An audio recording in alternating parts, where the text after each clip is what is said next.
أما بعد فأعوذ بالله من الشيطان الرجيم. بسم الله الرحمن الرحيم. هو الذي أرسل رسوله بالهدى ودين الحق ليظهره على الدين كله. آمنت بالله صدق الله العظيم وصدق رسوله الكريم والأمين الرؤوف الرحيم. ليس الحمد وليس الذلة وإثبات الأحبة ويا أيها المسلمون الكرام السلام عليكم ورحمة الله تعالى وبركاته. اليوم الموضوع الذي كنت فتنة بالله وهي جزء هذه الآية وأعدوا لهم ما استطعتم من قوة. أيها الإخوان، بعث الله سبحانه وتعالى الأنبياء والرسل لإقامة الدين، وفي الأخير النبي المحترم والمحتشم والمكرم محمد بن عليه الصلاة والسلام جعله الله سبحانه وتعالى خاتم النبيين، وقال عنه هو الذي أرسل رسوله بالهدى ودين الحق ليظهره على الدين كله. أيها الإخوان، معناه الإقامة الدين فرض علينا بالدعوة والتبليغ وبالحكمة وموعظة الحسنة وجاهدة بالتي أحسن. ولهذا السبب الذين يصدون عن إشاعة الدين ويفسدون في الأرض فعلينا أن نقاتلهم ونجاهدهم بأنبائنا بألسنتنا بدعوتنا بحكمتنا وبأنفسنا.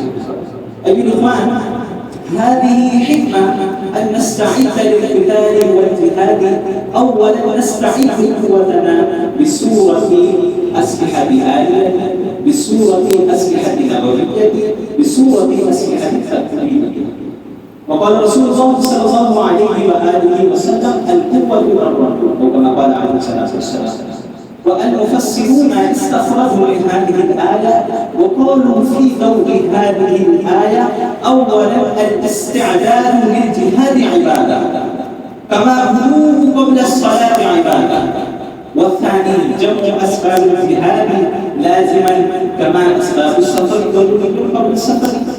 والثالث هذا جائز أن نرهب الكفار ونشاهد قوتنا ونتكلم عن الشجاعة كي ينشأ الرعب في أفئدة الكفار والمنافقين والمشركين والكاذبين والمفسدين والمخالفين وغير ذلك، حتى استبدال الشعر بالأسفل جائز في وقيمة هذا.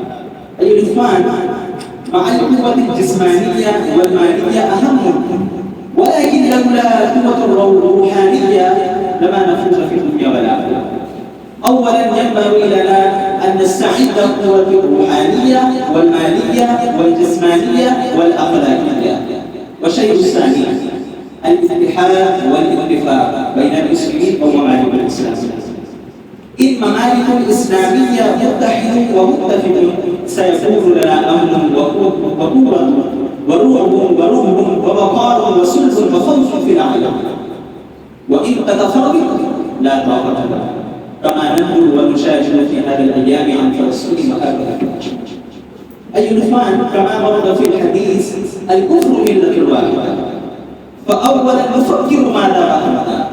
قال الله تبارك وتعالى: ولا تهنوا ولا تحزنوا وأنتم الأعلون إن كنتم مؤمنين. معناه لا نخاف من أعدائنا، لأن الأعداءنا لن يفعلوا شيئا إن كنا مؤمنين وموقنين ومسلمين ومتوكلين على الله وذاكرين الله كثيرا. أيها الإخوان، القوة والفوز والنجاة والغلبة والقوة والرعب والشجاعة والرعب على الأعداء والأعداء والاتفاق منحسرة على الرباط، يعني استعداد أسباب الجهاد.